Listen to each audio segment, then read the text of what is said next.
First spawn into a new game in San Andreas, you don't have to go to CJ's house or get on the BMX. In fact, you can fly all the way to Los Venturas and even get yourself a haircut and tattoos at the very start of the game. You can also head down to the beach and even get CJ absolutely jacked before you even visit Grove Street for the first time. In the mission Big Smoke and CJ and Kendall, you don't have to stay on the BMX at all. In fact, you can get off of the BMX and get into a vehicle and even use this to speed up the mission by pushing the other homies. There's a much quicker way to complete the mission Rider without having to go through a painful cutscene that's unskippable. In order to do this, as soon as the mission starts, simply blow up Ryder's car. As you can see from this comparison, that then allows you to complete the mission quicker, even after failing it for the first time. Because eventually, after getting out of the barber shop, there is a unskippable cutscene that takes ages to get through, but after blowing up his car, you don't have to watch this at all. In tagging up turf, the game's going to ask you to tag various spray tags around the city. First of all, you don't even have to jump the wall to spray this one right here. Simply spray towards the wall. Second of all, a little later in the mission, it's going to ask you to do a parkour sequence in order to get to the very last tag. But with a well-timed jump, you can skip this entire section completely and complete the mission much quicker. In cleaning up the hood, if you head too close to this target right here, a cutscene will play, and the game will expect you to then fight this guy with your fists until you knock him out. However, if you shoot the target from across the street, far enough away that you don't trigger the cutscene, you can skip this entire section.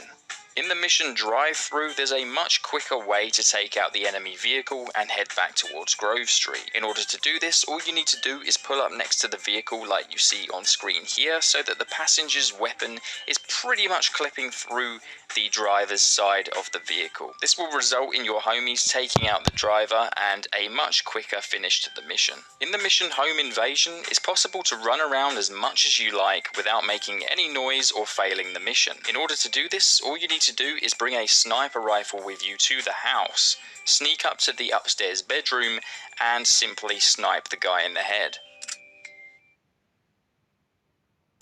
Відкриваємо країну разом. Сильну, щедру, квітучу, незламну та незалежну. Завітай на наш сайт за цікавенькими флінткриттями про неї та крутими подарунками.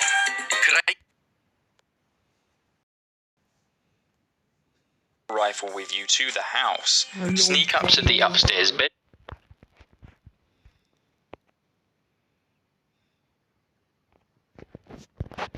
bedroom and simply snipe the guy in the head.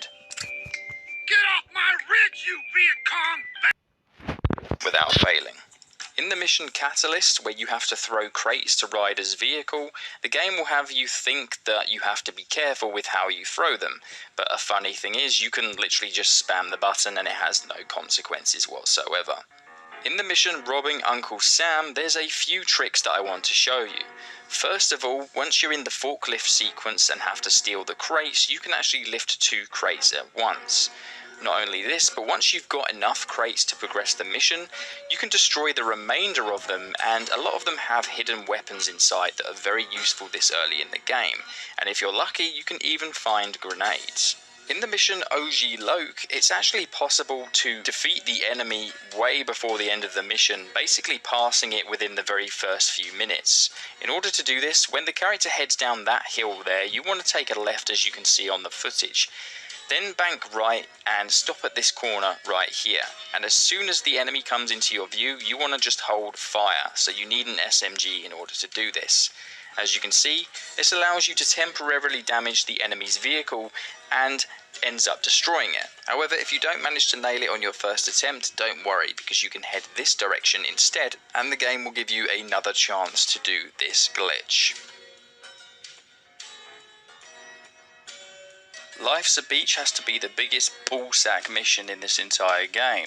You don't have to dance. All you have to do before you even go into the marker is recruit some homies, then try and get into the van, and one of the homies will also try and get in the van, and then you can disband the gang just as he's getting in. You have to dance. All you have to do before you even go into the marker is recruit some homies, then try and get into the van, and one of the homies will also try and get in the van, and then you can disband the gang just as he's getting in, and shoot him out the driver's seat, and you get the van for free. Great Imports is so much easier if you just drive through the building with a motorcycle using an SMG. Then when you reach the end, you can just drive over the enemy or just shoot him and kill him much quicker than if you were on foot. But there's also another secret about this mission that many people didn't realize, including myself.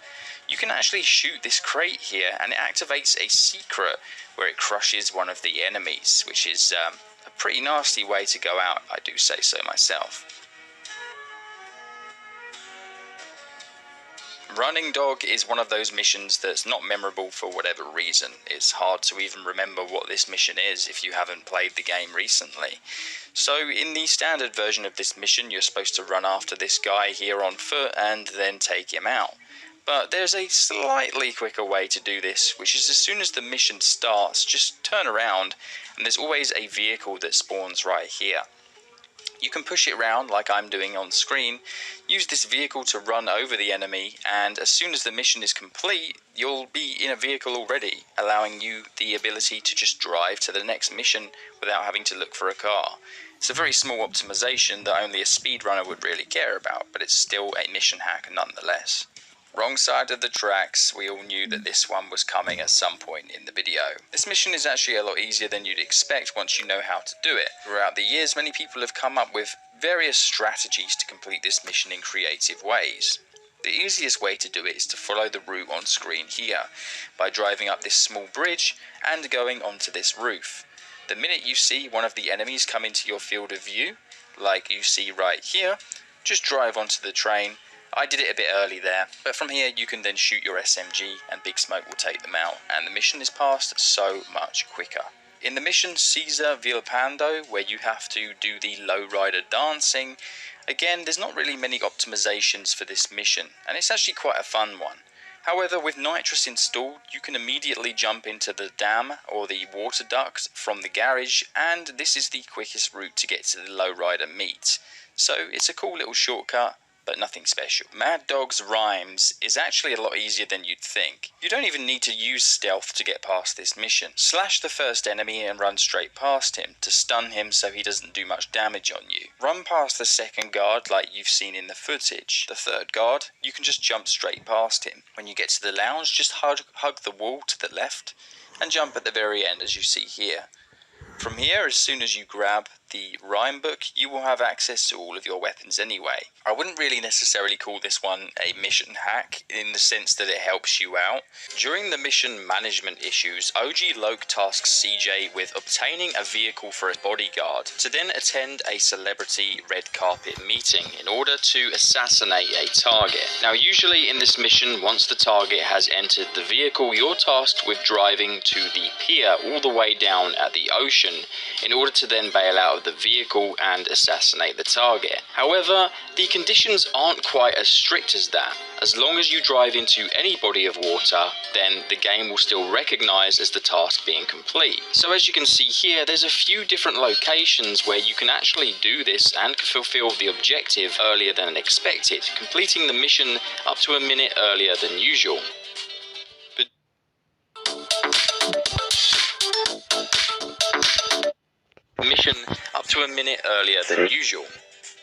But during the mission house party, once you clear out all of the first wave of enemies, a new wave of enemies is going to spawn on the bridge. However, if you continue to aim after you defeat the first wave of enemies, the enemies will only spawn once you stop aiming, allowing you to get to a much better position before they do spawn, although this doesn't make the mission any quicker or necessarily any easier by any means. In the mission Reuniting the Families, where you have to make it to the motel to save Sweet, there's a really interesting glitch here. As you can see, there's a homie on the staircase immediately as you go in. As it turns out, this guy has infinite amount of health, allowing you to level up your weapon skill extremely fast. In fact, this is the quickest way to level up your weapon skill in the game. As soon as you make it to the Badlands, Tenpenny and Pulaski put you up to an assassination, where they require photo evidence of the, well, shall we say, disposal of the agent. Now, most people would go to the right up Mount Chiliad, but as it turns out, the quickest route up to the top of the mountain to where the target is actually by going left and following the route you see on screen here.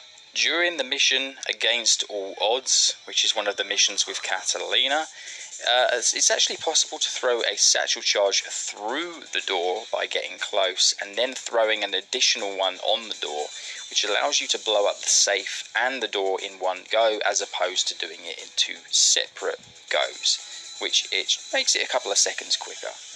Also, pick up these satchel charges right outside the betting shop. We're going to need these for this next mission here, Are You Going to San Fierro? And this makes this mission so much easier. In the normal version of this mission, you're required to use the flamethrower to burn all of the plants. However, as it turns out, if you evenly space these satchel charges, it makes it so much quicker, almost instantaneously destroying them. In the mission Snail Trail, you don't have to follow the train all the way to Los Santos. Instead, pick up the sniper rifle and head towards the train, bailing off as quickly as you can and entering this specific door on the train for around half a second to a second window as it comes to a stop. This will allow you to do a trip skip by skipping the train journey all the way to Los Santos, about 60% quicker. So, Deconstruction is a really cool mission because it's got one of those strategies that's really cool. First of all, the rocket launcher you got from Are You Going to San Fierro will come very in handy. Towards the end of the mission, you're going to need to try and get this Portaloo into the hole. Now, one really cool way you can do this is with the satchel charges that we got from Against All Odds. You want to try and line this up quite specifically. CJ's right arm needs to be around where you see it on screen here, where it's in the middle of the Portaloo. From here, you want to place 3 satchel charges and detonate them, and watch it as the Portaloo goes flying into the hole. It's a pretty cool trick. It's also quite pointless and also can fail quite easily. But if you nail it, then it makes you feel like a badass. Outrider is the mission where you have to protect a van all the way to its destination, taking out various roadblocks of enemies en route.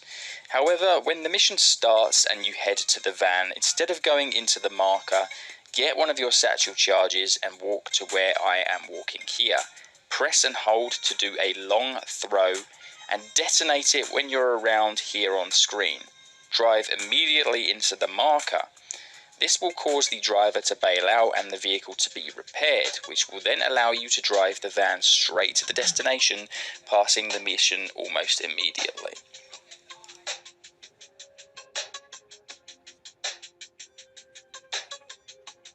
Amphibious assault does take quite a while, but it doesn't have to take that long.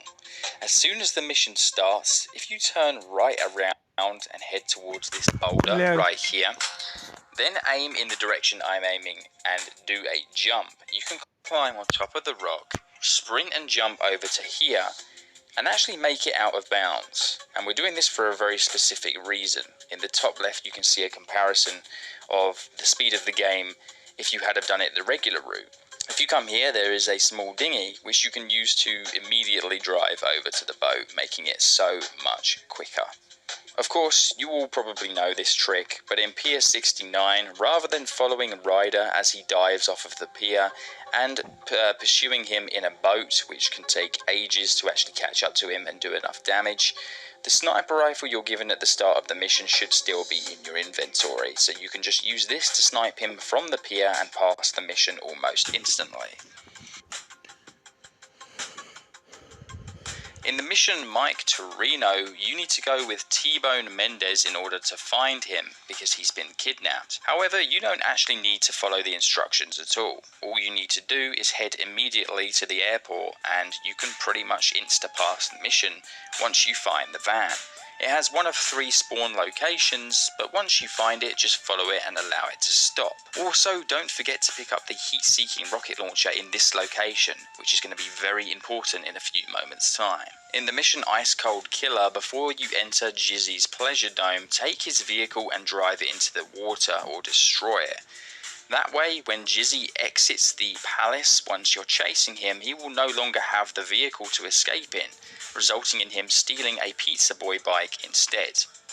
In the mission Torino's Last Flight, this is exactly why we picked up the heat-seeking rocket launcher a few seconds ago. This mission is extremely frustrating without it. However, with the heat-seeking rocket from the San Fierro airport, all you have to do is lock onto the helicopter as soon as the cutscene's finished, and then just go on around your merry way. No more stress of tracing down the helicopter down the highway, as the mission passes almost instantly.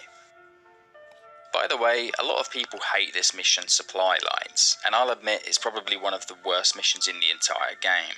But it doesn't really have to be as hard as it is. You can actually complete it without losing much fuel at all. All you have to do to not have this issue is not hold W or not accelerate. The RC plane will actually coast for pretty much any distance you want without even accelerating. In the mission Monster, there's going to be a certain part of the race course, and once you go through, I believe it's this marker here, marker 14, there's going to be an abandoned ghost town, and here you can find a heat-seeking rocket launcher, and we're going to need that for the next mission.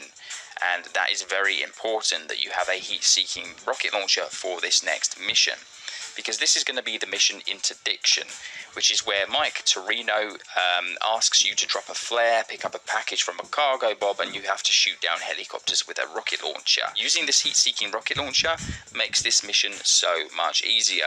Now you don't have to rely on skill and luck, and you just lock onto the helicopters and shoot whenever you want. In the mission Hijack, it actually turns out that your motorbike is much quicker if you go on the pavement to the side of the bridge than if you follow the road.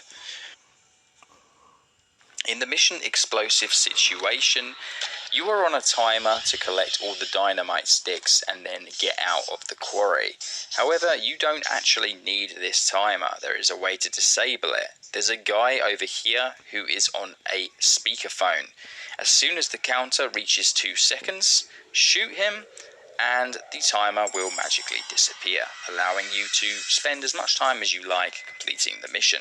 Although, to be honest, I wouldn't really call this necessarily a helpful hack, because you can complete it quite easily without it. In the mission Fender Ketchup, you have to intimidate this guy here by doing a variety of dangerous driving and stunts. As it turns out, if you do a handbrake turn to the left, it increases the meter infinitely. However, this doesn't work if you do handbrake turns to the right, which makes this the quickest way to do this mission. All you have to do is just do one loop around the casino, and that's it, it's already done. As you can see from this example, the right hand turns are not doing anything, so definitely use this method in future if you want to get this mission done quickly. Пожалуйста, зуб дракона! Зуб дракона! Что ты делаешь, подлый? Definitely use this method in future if you want to get this mission done quickly. When you're chasing down Pulaski in high noon, rather than grabbing any vehicle, just run towards his vehicle and turn it like so. This can be a little bit tricky to get right, and sometimes it is just easier just to play the mission how it's intended. Then you want to hijack his vehicle while holding the shift button.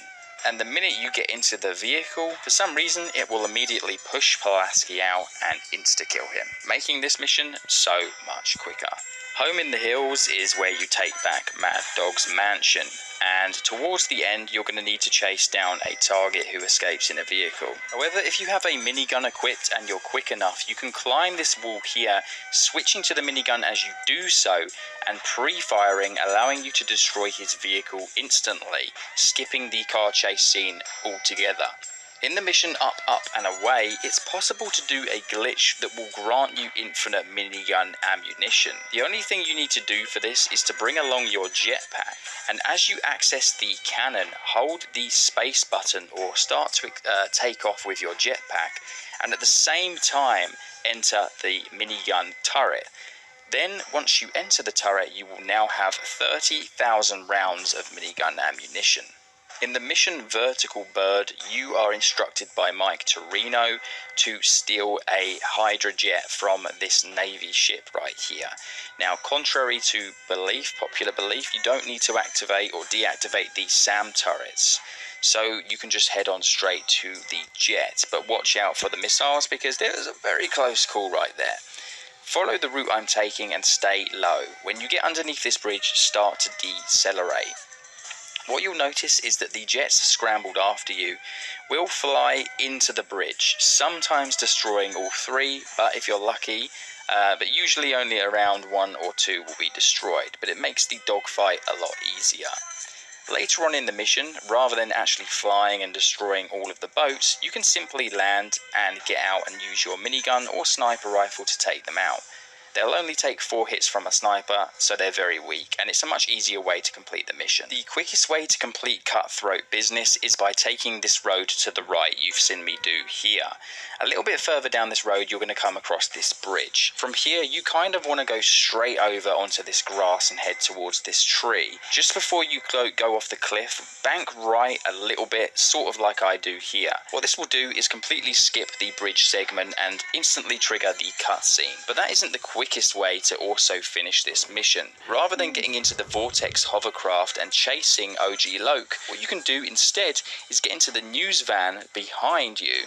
Stay close to the shoreline, and actually it turns out this is a much quicker way to finish this mission and make it to the next segment with the go-karts than if you actually just get into the hovercraft and follow OG Loke on the water, which is a pretty cool secret in my opinion. In the final boss fight with Big Smoke, it's actually possible to instantly take him out. The way you do this is very complicated, and if you manage to do it, let me know down in the comment section below. Essentially, you need a spray can and you need to spray him so he starts choking. You then need to equip your knife and perform a stealth attack behind him. This will instantly skip the boss fight and end this segment of the mission. Now, I know I said there would be one life hack in every mission, but it just turns out that not every mission has something that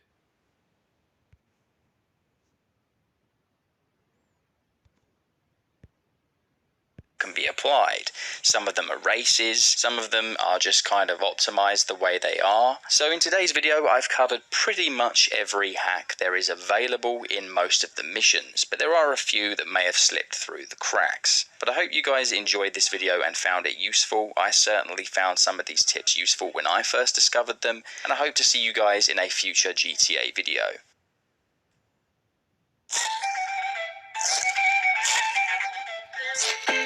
Залітаюча пісня.